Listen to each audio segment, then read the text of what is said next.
부활의 주님을 만나라 라는 말씀을 가지고 말씀을 하겠습니다.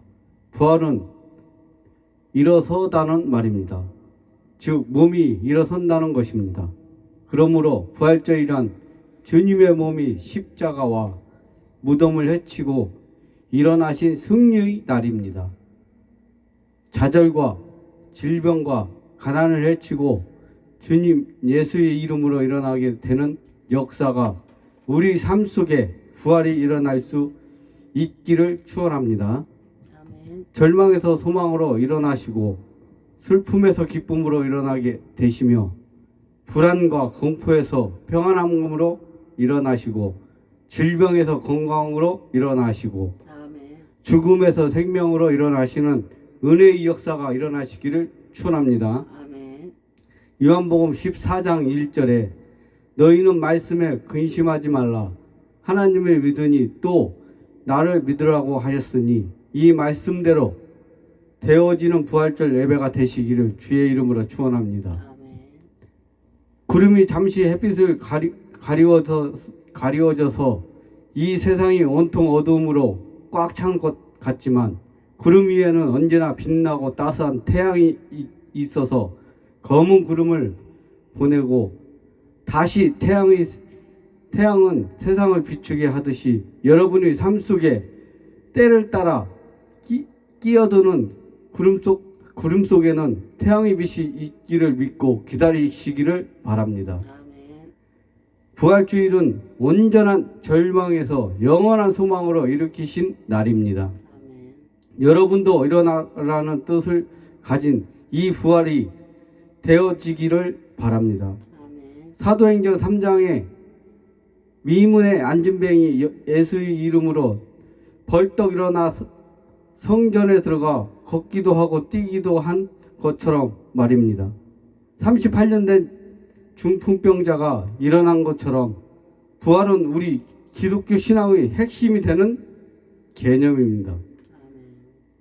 우리 모든 신앙의 중심과 목표가 바로 부활에 있기 때문입니다. 아멘. 여러분, 우리가 기독교의 역사를 돌아볼 때 쉽게 알 수 있는 사실 하나가 있습니다. 예수 부활을 외칠 뿐만 아니라 부활하신 주님을 만날 주님을 날마다 고백하고 사랑하고 찬송하며 그 주님이 주시는 은혜를 가지고 사는 성도들이 많이 일어났던 시대에는 교회의 등불이 이 세상을 환하게 비추어 어두움을 몰아내는 대부흥의 역사들이 일어난 것을 우리는 잘 알고 있습니다. 아멘. 그러므로 우리는 날마다 살아계신 예수를 믿음으로 만나고 느끼고 감격하는 체험적인 부활신앙을 가져야 합니다. 아멘. 절대 연례 행사처럼 치르고 잊어버리면 안 됩니다. 아멘. 이런 의미에는 이 시간 우리 모두가 우리 믿음을 다시 한번 점검할 필요가 있다고 생각합니다. 아멘. 예수 부활을 고백하는 나의 믿음이 부활의 주님을 고백하는 나의 믿음과 일치하고 있는가 하는 것입니다. 아멘. 예수 부활은 역사적인 사건입니다. 여기에 비해 부활의 주님은 현실적인 사건입니다. 예수 부활은 지적인 내용인 반면에 부활의 주님은 체험적인 실존입니다. 예수 부활을 이야기하는 자는 예수님을 살아나셨다는 사실에 강조점을 두지만 부활의 주님을 이야기하는 자는 예수님을 살아계신다는 사실을 강조점을 둡니다. 예수 부활은 주님이 묻히셨던 무덤을 주목하게 만들지만 부활의 주님은 지금도 살아계시는 주님을 주목하게 만듭니다. 그러나 우리가 분명히 잘 알 것 같은 이 둘은 절대 분리된 것이 아니라는 사실입니다. 예수 부활과 부활의 주님은 하나입니다. 우리 믿음의 양면인 것입니다. 아멘. 예수님의 부활을 믿습니까? 아멘. 그렇다면 부활하셔서 다시 살아계신 주님을 믿는 믿음이 따라와야 합니다. 아멘. 그를 날마다 만나는 체험이 있어야 됩니다. 아멘. 영적으로 예수 그리스도를 믿음으로 고백할 뿐만 아니라 그분의 영광을 보는 눈이 열려야 합니다. 아멘. 그분의 음성을 듣는 귀가 항상 열려야 합니다. 아멘. 살아 계신 주님의 영을 느끼는 영적인 감각이 살아 있어야 합니다. 아멘. 나를 위하여 십자가에 죽으실 때 못 박히신 그 손을 영의 눈으로 바라보아야 합니다. 아멘. 영의 손으로 만져야 합니다. 아멘. 부활하신 주님의 음성을 듣고 그분과 사랑을 속삭여야 합니다. 아멘. 사도 바울은 고린도전서 15장 19절에서 만일 그리스도 안에서 우리 바라는 것이 다만 이생뿐이면 모든 사람 가운데 우리가 더욱 불쌍한 자라라고 고백하고 있습니다. 성경은 부활에 대하여 우리들에게 말씀하여 주고 있는데 성경은 우리들에게 두 가지 부활이 있음을 말씀해 주고 있습니다. 하나는 생명의 부활이요 또 다른 하나는 사망의 부활입니다.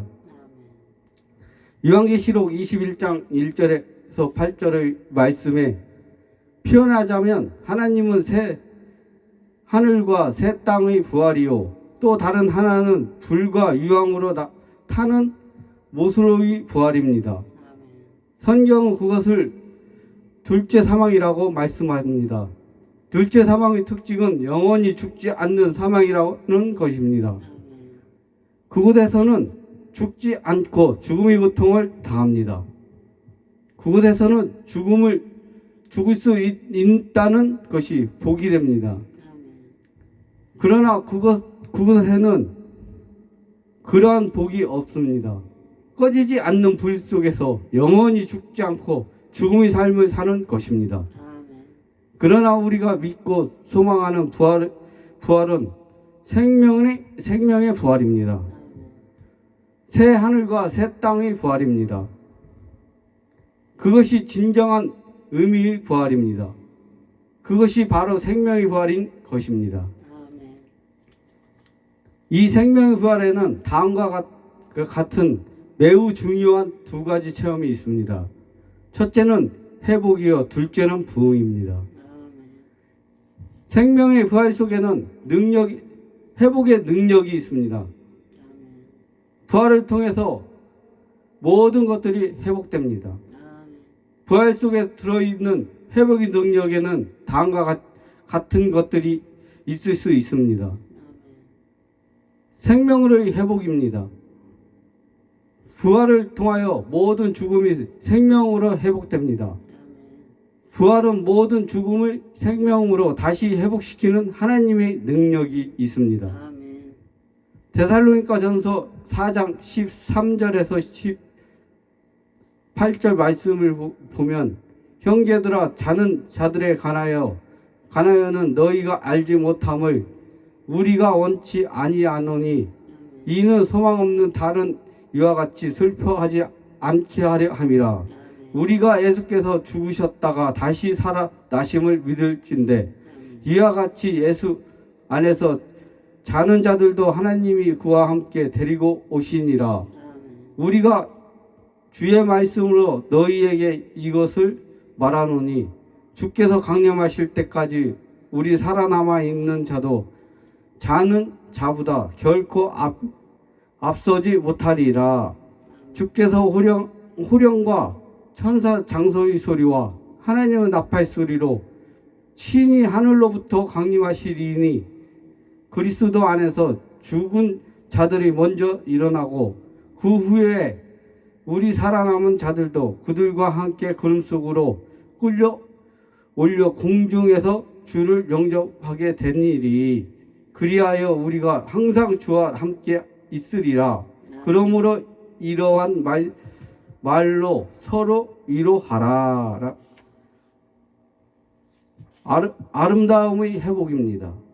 요한계시록 21장 1절에서 8절의 말씀에는 하나님께서 우리를 위하여 예비하신 새 하늘과 새 땅이 마치 신부가 사랑을 위하여 단장한 것처럼 아름다웠다고 합니다. 죄로 말미암아 상실했던 모든 깨끗함과 아름다움이 부활을 통하여 다시 회복될 것입니다. 온 세상이 깨끗하고 아름다울 것입니다. 그러나 보다 중요한 것은 세상이 아름다워지는 것이 아니라 사람이 아름다워질 것이라는 사실입니다. 아멘.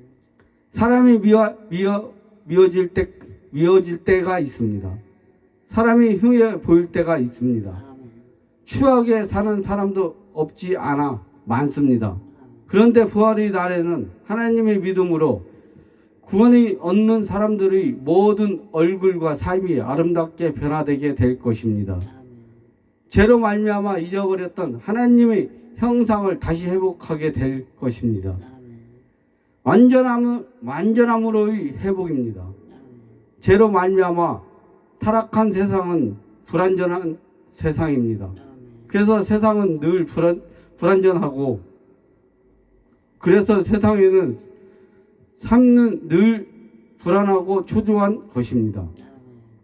그러나 부활은 그러한 우리 인간의 모든 불완전함을 완전함으로 회복시킬 것입니다. 그래서 그 나라에는 눈물로 애통도 없습니다. 완전한 세상이기 때문입니다. 아멘. 생명의 부활 속에는 부흥의 능력이 들어 있습니다. 아멘. 부활은 단순한 회복에서 그치지 않습니다.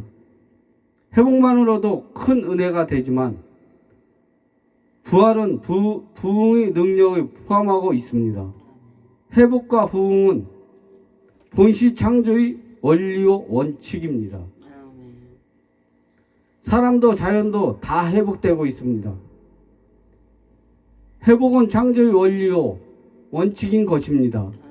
부흥과 성장도 창조의 원리입니다. 아멘. 밀알 하나를 심으면 그것이 30배, 60배, 100배가 된다고 성경은 말씀하고 있습니다. 아멘. 그것은 최소한을 이야기하는 것입니다. 아멘. 사실은 100배도 퍽 넘습니다.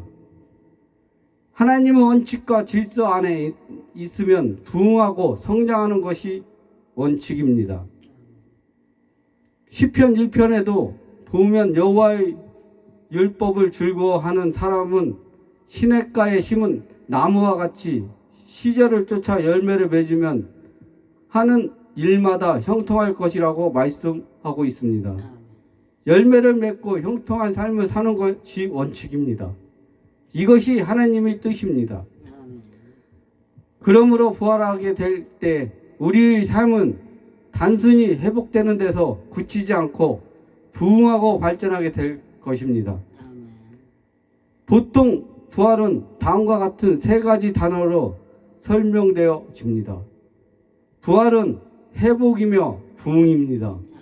부활은 예수님의 재림과 심판을 통하여 이루어지게 될 것입니다. 아멘.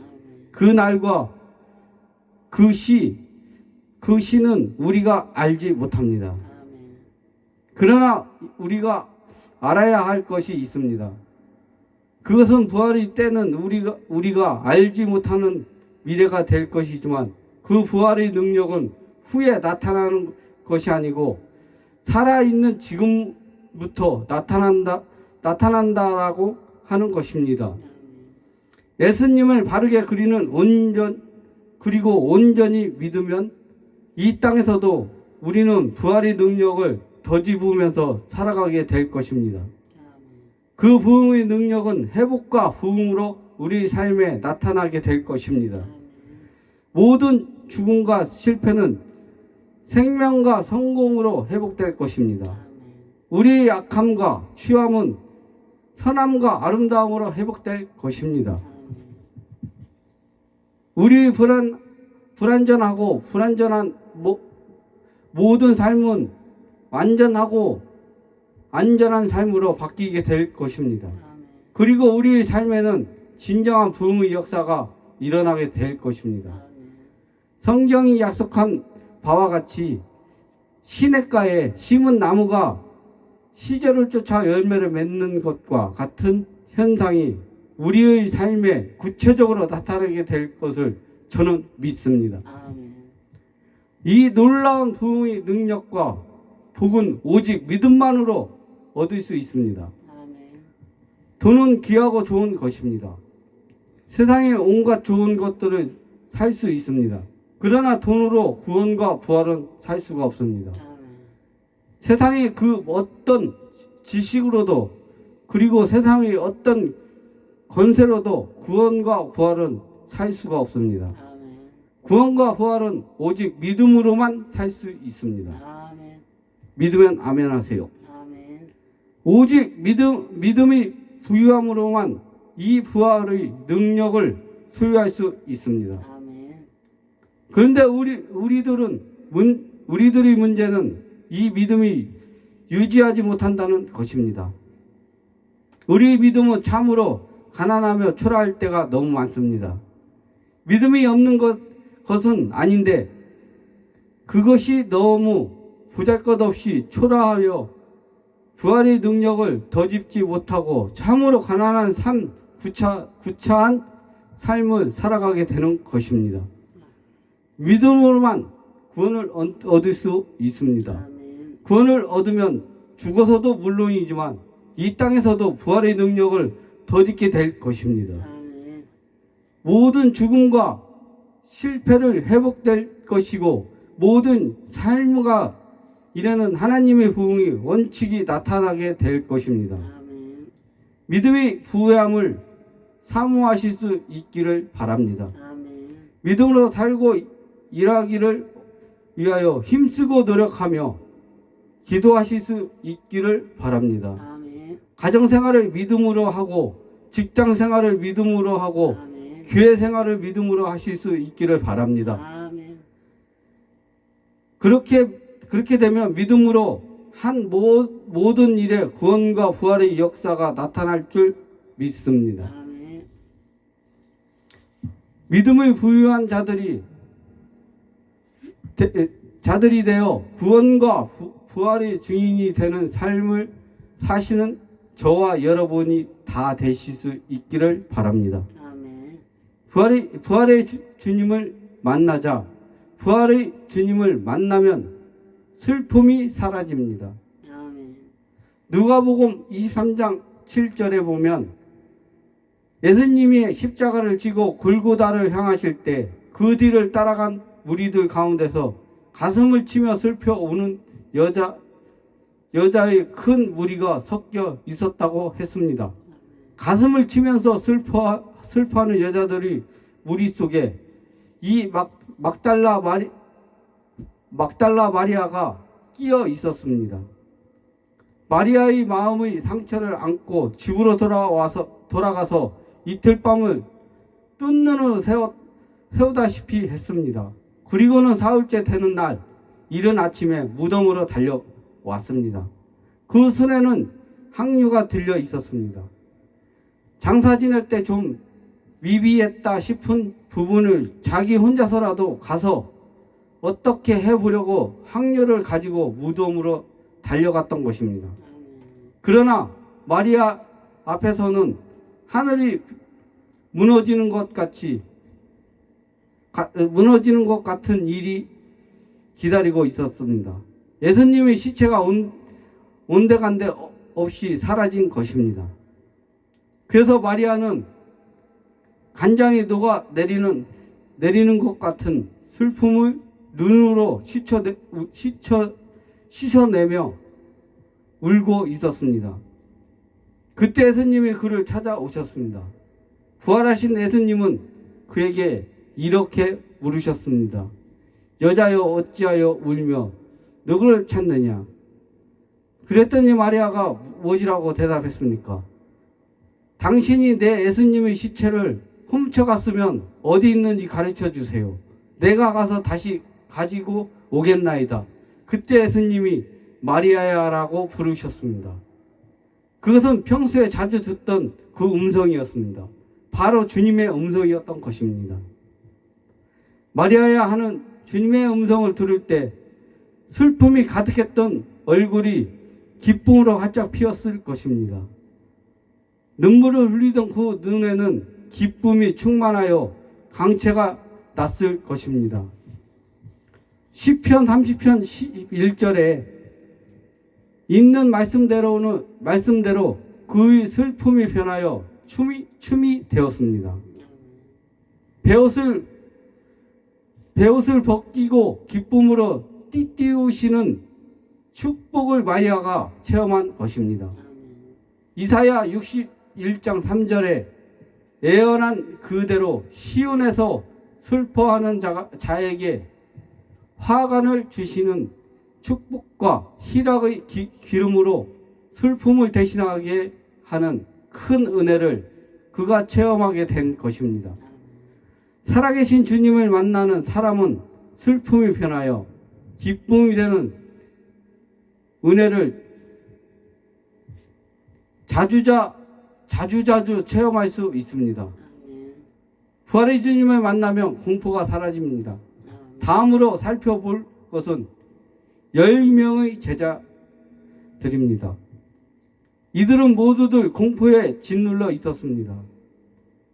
방문을 걸어 잠그고 있었던 것으로 그들이 얼마나 두려움에 떨고 있었는지 충분히 상상할 수 있습니다.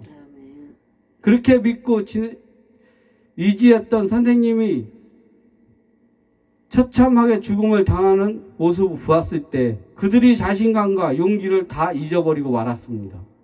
공포 분위기가 제자들이 주변에 점점 조여들기 시작했습니다. 선생님도 저렇게 비참하게 죽었는데 제자인 우리를 가만두겠느냐는 생각이 들자 말할 수 없는 공포감이 밀려왔습니다. 그래서 그들은 방문을 걸어 잠근 채 두문불출하고 있었던 것입니다. 바로 그때 부활하신 예수님이 그들을 찾으셨습니다. 살롬 너희에게 평강이 있을지어다. 살아계신 주님이 눈앞에 서 계시고 그분이 살롬 하시는 말씀을 들은 제자들의 모습을 상상해 보십시오. 그들이 축 처져 있던 어깨가 힘을 얻었을 것입니다. 가슴이 가히 눌리고 있던 공포가 온데간데 없이 사라지고 평안이 찾아왔을 것입니다. 세상 누구도 두렵지 않은 용기가 샘솟았을 것입니다. 그것은 굉장한 변화가 아닐 수 없습니다. 예수님은 살롬 하시고는 제자들에게 자기가 살아나셨다는 사실을 확인시켜 주셨습니다. 나는 유령이 아니다. 내 손을 보라. 내 옆구리를 보라. 제자들이 그래도 의심하는 것 같으니까 나중에는 너희에게 먹을 것이 없느냐 가지고 와 보라고 하시고는 제자들 앞에서 잡수시기까지 하셨습니다. 예수 그리스도 자신이 부활하신 몸인 것을 제자들에게 확인시켜 주신 것입니다. 그리고는 그들에게 소명을 주셨습니다.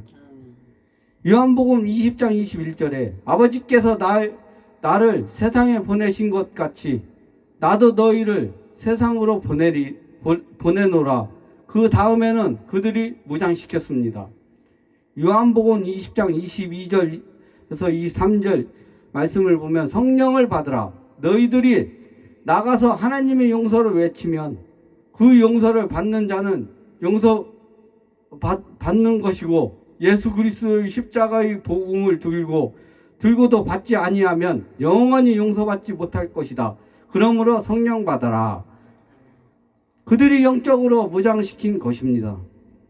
그 결과 제자들이 마음이 무겁게 짓누르며 고문했던 공포가 완전히 사라져 버렸습니다.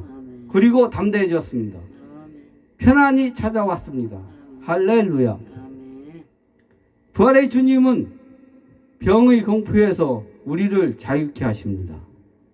죽음의 공포에서 우리를 완전히 해방시켜 줍니다. 요한복음 16장 33절을 보십시오. 세상에서는 너희가 가난을 당하나 세상에서는 너희가 고통을 당할 수 있고 실패할 수도 있고 핍박당할 수도 있고 또 어떤 때는 슬픔을 이기지 못하고 공포에 짓눌러 고생할 때도 있을 것이다. 주님은 그 모든 상황을 인정하십니다. 그러나 그 다음에 무엇이라고 말씀하셨습니까? 담대하라. 내가 세상을 이기었노라. 아멘. 우리가 그 모든 상황에서도 담대할 수 있는 한 가지 이유는 예수님이 세상에 이기셨기 때문입니다. 세상을 이기고 죽음을 이기고 죄를 이기고 인간의 슬픔을 완전히 발로 밟고 부활하신 예수 그리스도 그분이 우리 보호자가 되시고 우리와 함께 행동하시며 날마다 우리와 만나 주시는 성도가 된 이상 우리는 어둠의 노예가 되어 좌절당할 수 없습니다. 아멘. 부활의 주님을 만나면 의심이 사라집니다. 마지막으로 살펴볼 것은 도마라고 생각하는 사람입니다. 그의 10명의 제자들이 예수님을 만났을 때 무슨 일로 나갔는지 나가고 없었습니다. 그래서 부활하신 주님을 못 만났습니다. 그런데 그가 집 안에 들어서자마자 제자들이 이구동성으로 우리가 주를 보았노라 하고 떠들어댔습니다. 더욱이 요한복음 20장 25절을 보면 다른 제자들이 그에게 이르되라는 말은 현재 형동사로 되어 있습니다. 헬라에서는 현재형 동사는 계속과 반복을 의미합니다. 그러니까 열 제자들이 자기들이 예수님을 만났다는 사실을 앞다투어 거듭해서 그에게 말을 했던 것입니다. 그러나 도마는 요한복음 20장 25절에 내가 예수님의 손에 못자국을 보며 내 손가락을 그 못자국에 넣으며 내 손을 그 옆구리에 집어 넣어보지 않고는 믿지 아니하겠노라 노겠노라 하니라 라고 말씀하셨습니다. 그의 보는 것으로는 만족지 못합니다. 반드시 그 못자국에 손을 넣어봐야 믿겠다는 것입니다. 요한복음 20장 27절 믿음이 없는 자가 되지 말고 믿는 자가 되라. 여러분 가운데 아직도 의심을 가지고 있는 분이 계십니까? 아직도 자기도 모르게 자꾸 회의적인 생각 때문에 끌려다니는 분이 계십니까? 도마처럼 예수님 만나시기를 바랍니다. 예수님을 만나자마자 도마는 이렇게 고백했습니다. 요한복음 20장 28절에 나의 주시여 나의 하나님이십니다. 예수님은 도마 보고 이렇게 말씀했습니다. 예수님은 부활의 예수를 본 사람에게 가서 전하라고 명하셨습니다. 그들의 말을 듣고 믿게 하신 것입니다. 요한복음 20장 31절 오직 그것을 기록하면 너희로 예수께서 하나님의 아들 그리스도의 의심이 믿게 하려 함이요 또 너희로 믿고 그 이름을 힘입어 생명을 얻게 하려 함이니라. 우리가 예수님의 부활을 본 사람들 중의 증거를 듣고 믿어 영생을 얻게 하려는 것입니다. 주님의 부활은 목격한 사람의 말을 듣고 믿으라고 하는 것입니다. 이 말씀을 듣는 도마는 그때부터 주님의 사람이 되었고 결국은 수십 년 후에 인도에 가서 복음을 외치다가 순교하는 자리까지 갔습니다. 여러분, 부활의 주님을 만나시기를 바랍니다. 아멘. 회의적인 사람일수록 그 예수를 만나서 믿음 없는 자가 되지 말고 믿는 자가 되어라라고 하시는 주님의 음성을 날마다 들으시기를 바랍니다. 아멘. 그럴 때 우리는 자신에게 변화가 일어납니다. 아멘.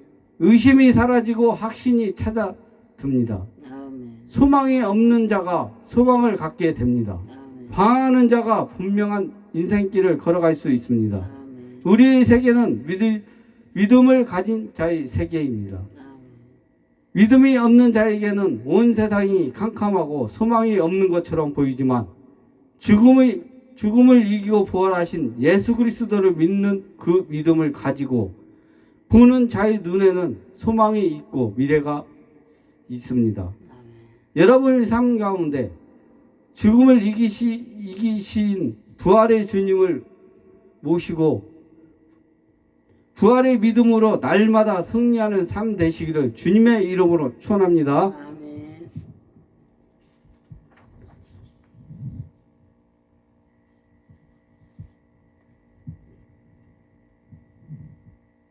기도합니다.